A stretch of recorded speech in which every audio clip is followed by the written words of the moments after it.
Good morning, students. Yesterday we have started the new chapter journal. So आज हम उसकी 10 entries और सीखेंगे. The first entry is as Vin started business with rupees 25,000 cash and 25,000 by check. As you know कि जब business start हुआ है, जो पैसा लेके आते हैं, बिजनेस स्टार्ट करते हैं, उसे हम क्या बोलते हैं? कैपिटल. तो कैपिटल जब हमने लेके आए हैं, हम एक कैश में 25,000 लेके आए हैं, एक चेक में 25,000 लेके आए हैं. ठीक है, दो ही हम चीज़ें लेके आए हैं. तो हम यहाँ पे दो चीज़ें लेके आए हैं, तो हमने कैश भी लेके आए हैं और बैंक भी लेके आए हैं. मैंने तुम्हें कल कहा था कि अकाउंट्स के अंदर आपके पास दो अकाउंट तो कम से कम ओपन होंगे, तो समहाउ तीन भी हो सकते हैं. तो यहाँ पे तीन चीज़ें आपको दिख रही हैं. The one is a cash, second is a bank and third one is a capital. ठीक है, first is a cash, second one is a capital and third one is a bank. तो यहाँ पे हम एंट्री डालेंगे cash account debit. इसके दो वे हैं करने के. एक कैश हमारे पास आ रहा है और एक हमारे पास क्या आ रहा है? To capital. ठीक है, हम इसको अलग अलग भी डाल सकते हैं, हम इनको एक इकट्ठी भी डाल सकते हैं. तो अभी हम अलग अलग सीखेंगे. नेक्स्ट टाइम मैं आपको इकट्ठा डालना सिखाऊंगी. आपने लिखना कैसे है? कैश अकाउंट, और मैंने बोला था डॉट डाल के ऐसे डेबिट. ठीक है, कैपिटल अकाउंट.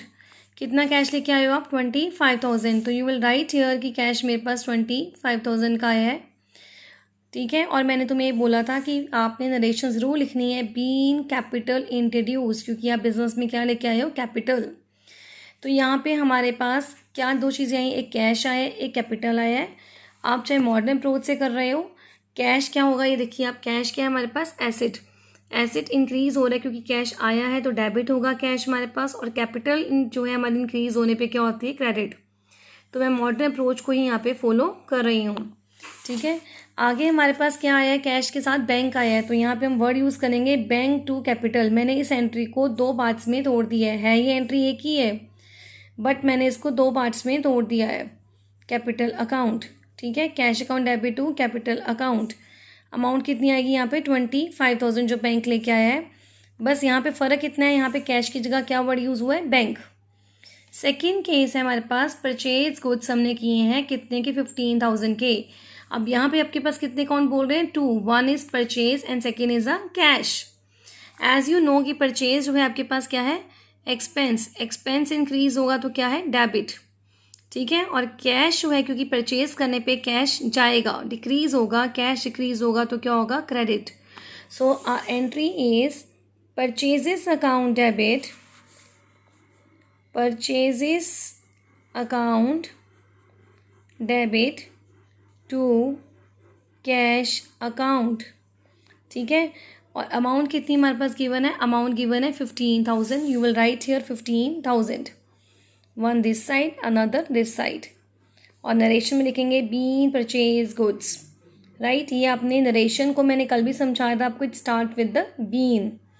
ठीक है, और आप क्वेश्चन से लाइन उठाओगे बीन परचेज गुड्स, कि हमने गुड्स परचेज करी हैं. नेक्स्ट है पेड सैलरी. आपने सैलरी पे करी है. सैलरी पे करने पे क्या होगा? सैलरी पे करी है, सैलरी आई है, तो गया क्या है मेरा? Cash. Again two accounts open. The one is a salary. इसमें दो अकाउंट ओपन हो रहे हैं. One is a salary, salary account हो रहा है, और सेकंड क्या हो रहा है मेरे पास? Cash account. तो one is a salary account, second is a cash account. Salary क्या आपका? एक्सपेंस ना. देखो एक्सपेंस इंक्रीज हो रहा है तो डेबिट होगा, इसलिए मैंने डेबिट किया है. और कैश अगर क्योंकि सैलरी पे करिए तो कैश जाएगा, मीन्स ऐसे डिक्रीज होगा. ऐसे डिक्रीज होगा तो क्या होगा? Credit. Always keep in mind these things, तभी आपको जनरल समझ आएगा. तो सैलरी कितने की है? 3,000 की. You will write 3,000 here. ठीक है, narration is being paid salary. अब नेक्स्ट है आपने इलेक्ट्रिसिटी का बिल पे किया. कुछ भी पे करोगे वो आपका एक्सपेंस ही है, जस्ट लाइक एज ये तीनों एंट्रीज ही सेम है हमारे पास. अब आपने इलेक्ट्रिसिटी का बिल पे किया तो यू विल राइट हियर कि ये भी आपका एक्सपेंस है, और एक्सपेंस इंक्रीज हो रहा है तो it will be debit. Electricity account debit. तो क्या गया आपके पास? इससे कैश गया, तो कैश अकाउंट. ठीक है, इलेक्ट्रिसिटी की अमाउंट कितनी है हमारे पास? 1,000. तो you will write here 1,000. Right. उसके बाद टेलीफोन का बिल पे किया है. देखो नेक्स्ट एंट्री, टेलीफोन का बिल पे किया हमने. कितनी अमाउंट है? 600. Same here expense again, it is a expense. Expense increase, it will be debit. ठीक है, धीरे धीरे तो आपको इतना सोचने की ज़रूरत भी नहीं पड़ेगी कि आपको मॉडर्न अप्रोच देखने की ज़रूरत पड़े। यू विल फील कि आपको समझ आ गया इसमें। तो टेलीफोन एक्सपेंस कितना हमारे पास 600 है। तो जितने भी एक्सपेंस हैं आप तीनों केसेस देखोगे, इवन कि 4th नंबर भी कर लेते हैं, फिर इकट्ठे ही समझा रही हूँ आपको। आपने रेंट पे किया है, rent is also expense. Rent पे किया आपने, ठीक है, और क्या क्या रेंट पे करने पे कैश किया। तो रेंट की अमाउंट कितनी है 4000। तो हेयर यू विल राइट 4000। अब आप एक चीज़ नोट कर रहे हो कि आपके सारे एक्सपेंस है, सैलरी एक्सपेंस है, ठीक है, expense increase debited, electricity expense increase debited, telephone expense है that is debited, rent expense है डेबिटेड। इससे गया क्या सब में कैश गया मीन्स ऐसे डिक्रीज हुई। ऐसे डिक्रीज क्या होएगा हमारे पास क्रेडिटेड। तो आपको ये क्लियर होगा कि सारे के सारे एक्सपेंस हैं और उधर से सबके पैसा जा रहा है, दैट इज एसिड रिड्यूस हो रहा है। ठीक है, नेक्स्ट क्वेश्चन है, आप नेक्स्ट पॉइंट है दैट इज आप परचेज गुड्स कर रहे हो लेकिन आपने कैश नहीं दिया है क्योंकि cash word is not here mention. तो आपने परचेज किससे किया, आदर्श से। ये हमने कल भी डिस्कस किया था, जैसे पिछले क्वेश्चन में परचेज गुड्स किए थे बट नेम नहीं मेंशन था, तो यहाँ पे आपको क्लियरली मेंशन है कि परचेज गुड्स मैंने करे आदर्श से, तो मीन्स उधार लिए मैंने। तो here you will write purchases account debited, क्योंकि परचेजेस भी आपका एक्सपेंस है। बट यहाँ पे क्या डिफरेंस हो गया, कैश नहीं गया बल्कि हमारे क्रेडिटर्स खड़े हो गए, तो आदर्श लिखेंगे। और नेम के साथ आपने अकाउंट नहीं लगाना, नेम के साथ आप अकाउंट वर्ड नहीं यूज़ करोगे। तो you will write purchases to Adarsh, amount is 20,000। तो यहाँ पे आपके पास 20,000 आ जाएंगे। नरेशन लिखोगे, बीन परचेज गुड्स फ्रॉम आदर्श। आपने गुड्स सोल्ड किए हैं उधार में, क्रेडिट में, आइजस से, तो हमने गुड्स लिखने हैं। देखो अब इसमें भी दो अकाउंट आएंगे, the one is the name, उधार लिया है, और सेकंड गुड्स सेल किए हैं। सेल में पहले मैं लिख के बता रही हूँ आपको, आपके गुड्स उधार लिए तो आपके उधार लेने पे क्या हो जाएगा, ये डेटर बन जाएंगे। और इसके साथ हम अकाउंट नहीं लगाएंगे क्योंकि नेम है। टू सेल अकाउंट, ठीक है, आपके पास दो चीज़ें आई, दो अकाउंट के नाम डिस्क्लोज हुए। सेल क्या आपके पास रेवेन्यू, और रेवेन्यू इंक्रीज होने पे सेल हमने करी है, तो सेल हमारे पास यहाँ पे क्या हुआ है, गुड्स सोल्ड किए हैं हमने, ऑन क्रेडिट पे हमने गुड्स बेचे हैं, तो गुड्स हमारे गए हैं। ठीक है, गुड्स सेल हुए हैं हमारे पास, गुड्स गए हैं, तो मतलब एक्सपेंस हमारे पास और आया कौन है हमारे पास, आइजस आया है, मीन्स डेटर इंक्रीज हुए हैं, मतलब एसेट इंक्रीज हुआ है।